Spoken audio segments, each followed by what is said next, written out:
Hello everyone, welcome back to our YouTube channel. This is the second video in the Raspberry Pi series and we are going to explore AI image generation on Raspberry Pi. In this project, the mode of model usage is API based and the model provider we have picked is Stable Diffusion. We will start by using a cloud API, understand how image generation works with it, what limitations are, and later on compare this with the local image generation on Raspberry Pi where there is no usage limit at all. So what is Stable Diffusion? It is a latent diffusion based generative AI model used for text to image generation. Unlike older GAN based approaches, Stable Diffusion works by starting from pure Gaussian noise, gradually denoising the image step by step, conditioning the denoising process on a text prompt.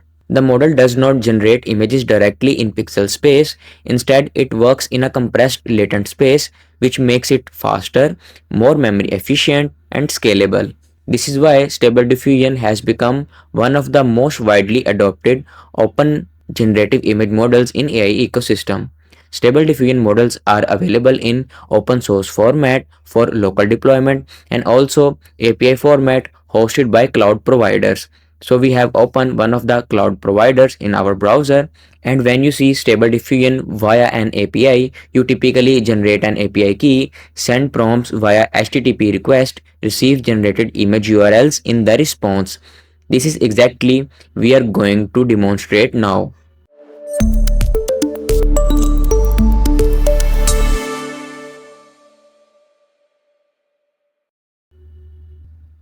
First of all, we will go towards signing up.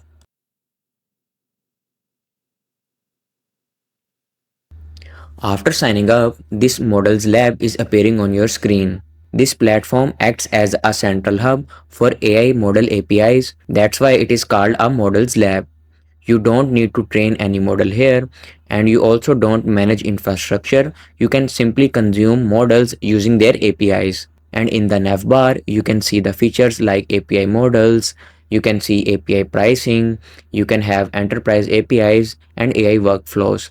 And also they provide API documentation for quick starting and working with these APIs. And this is the main section where you have the image APIs, APIs for audio, you can work with videos, you can have the 3D images and videos workflows, you have LLM APIs, and also you can train some models. And you can see the API model providers like Grok, OpenAI, Alibaba Cloud, and much more.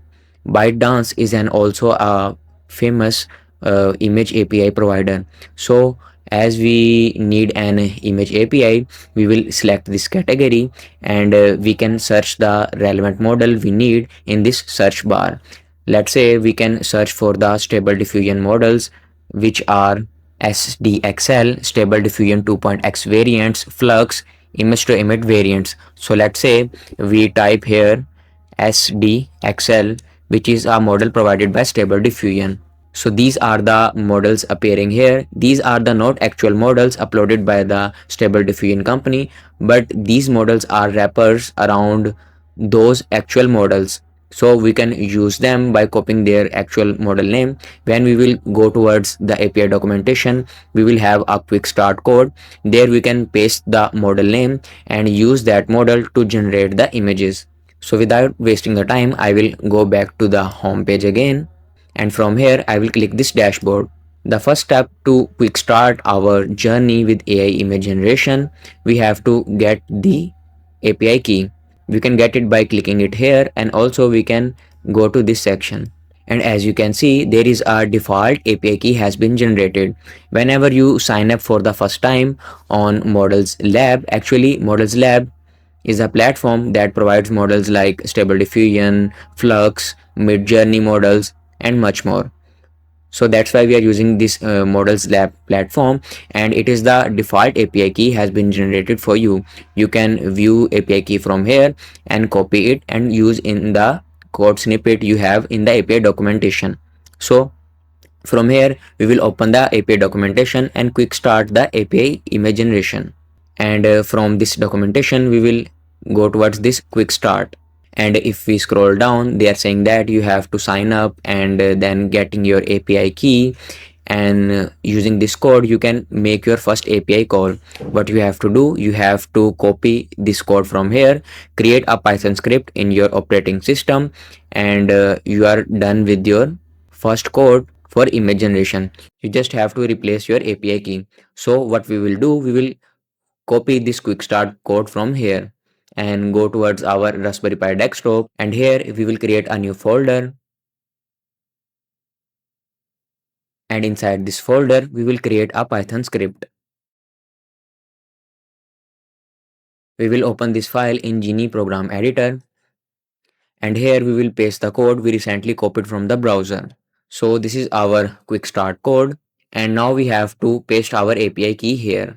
We will go towards our browser and move towards the API key section, and from here we will view this API key and can copy it. And first thing, you have to make sure that you should not expose your API key to the outside of world, because this is a very bad practice. I will delete my API key after recording this video. So you have to make sure your API key should not be exposed to the outside of world, because if you are using a premium API key, then someone use it, you have to pay the cost for that. And even it is a free API key, you should make sure it should not get exposed, because this is a very bad practice. So we will copy API key from here and paste it in our code. As I have said, I will delete this API key from my ModelsLab model after recording this video. Now we are completely done with our code. We just have to execute this Python script in the terminal. We will open the terminal from here, and before running the file we have to install this package.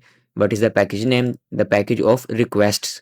For installing request, we will first create a virtual environment inside this imagegen folder. So what we will do, we will change directory towards this imagegen folder, which is located on desktop.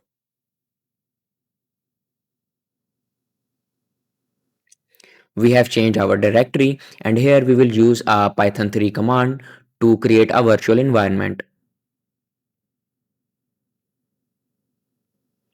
Let us see, virtual environment has been created.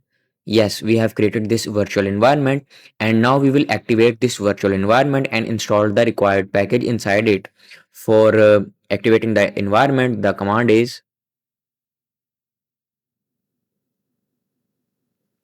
so there is an indication that our virtual environment has been activated. You can see on the left side a venv is appearing. So here we will install our required package, which is requests. We will use a pip command and write it as. So we successfully installed our required package. Now we will run our main.py file, which is residing inside this imagegen directory. So we will use a python 3 command to run our code.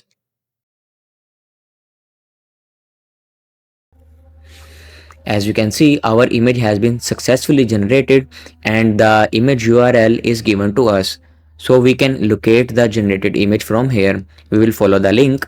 So this is the image generated for us. So let us first understand what is happening. This is the script we have copied from the quick start given in the API documentation, and what it does, it use an API key and also it use a model. So you can see that inside the model ID we have written name as Flux. So Flux is an AI image generator model, and we are using it to generate image, and the prompt we have given is that we want a majestic line in savanna at sunset, and photo should be realistic, and the resolution should be 8K, and the image itself is not saved locally by default. Instead, API returns a public image URL like this. If we open the terminal, we can see that this is a public image URL.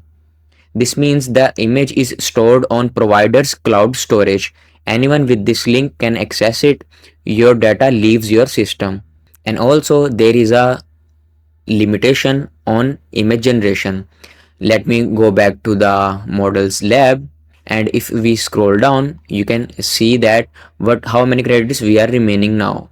So there are total these credits available for us on the first sign up, and if we refresh it, because we have used a first command, so after refreshing, you can see that one generation is appearing, and it is our generation is appearing here. We can download it from here, and also where in the browser it has opened, we can save it from here also, but it is not saved locally. And also we have the API limitations. If we try to run this code again and again, we can approximately generate 20 images using the same API.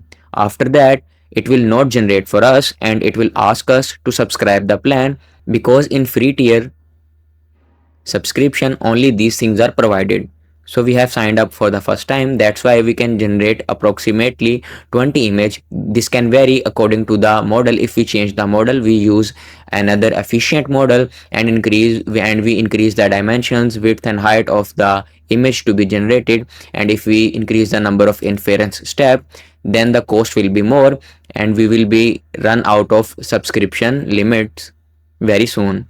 So this is fine for demos, but not for production app, because you run out of free tries very soon, and you have no privacy because your data is being exposed to the outside of world. So whenever you have when the any image you are generating, anyone can access using this URL. So the solution for that is deploying this model locally. We can set up an image generation model locally on Raspberry Pi, and there is no limit generation over it. You can generate 10, 20, even there is no number. You can generate images. There is no per minute limit, there is no per day limit. Even you can generate limitless images using a local deployed AI image generation model on Raspberry Pi. So we are teaching all these things in our recent course of AI with Raspberry Pi, available on our platform CV Zone. We are teaching how to deploy AI image generation models locally. These are completely private. There is no API limit. You can generate images according to your needs. So if you are interested, you can follow the link from the description and enroll in our AI with Raspberry Pi course. Now let us continue with this project and go towards the code explanation. And in the very first line, we have the import. As you have worked with the Python, you should know that we use the packages that provides us the methods and classes to have our work done. So we are using the request package. First we have installed it using pip command in our virtual environment, and later on we are using this request to send a response towards our model. And this is the URL available to us. This sends an HTTP post request to the ModelsLab, which is our model provider. And inside it we have the JSON data about what is the API key for the model we are using, and then we add a prompt, and we can make our prompt bigger or more descriptive according to our needs. And from here we can change the model name. We can use SDXL, we can use SD2X variants, we can use any model provided by Midjourney, we can increase the width and height, and these are the number of images to be generated. Currently we have set it to 1, so that's why one image is generated for us. And then we have the number of inference step. It controls the denoising of our image. As I have told you, image generation always starts with implementing a pure Gaussian noise, and then we denoise that image so that we can have a clearer image. So if we consume more steps, it will be more denoising and we have the better quality of image. So if we reduce the value of this number of inference step, then we will get a blurred image, but the results will be very fast. Number of inference step, if we increase them, we can have slower response, but the image quality will be higher. And then we have the guidance scale that controls how strictly model follows the prompt. If this number is lower, model will decide itself and generate image according to its learning. But if we set it higher, we are commanding the model to strictly follow the prompt we have added to you. And then we are storing the response inside this variable, and we are printing it inside the terminal. If you open terminal, so this is the metadata about the image we have generated, and this is all due to this line of code. And if the image is successfully generated, we will print the public URL inside the terminal. So you can see that this is the public URL. We can use it to access the image we have recently generated. Let us change the model name by ourselves and use the same command. Let's say we use a model name. Now we will save our file, go back to the terminal and run that Python file again.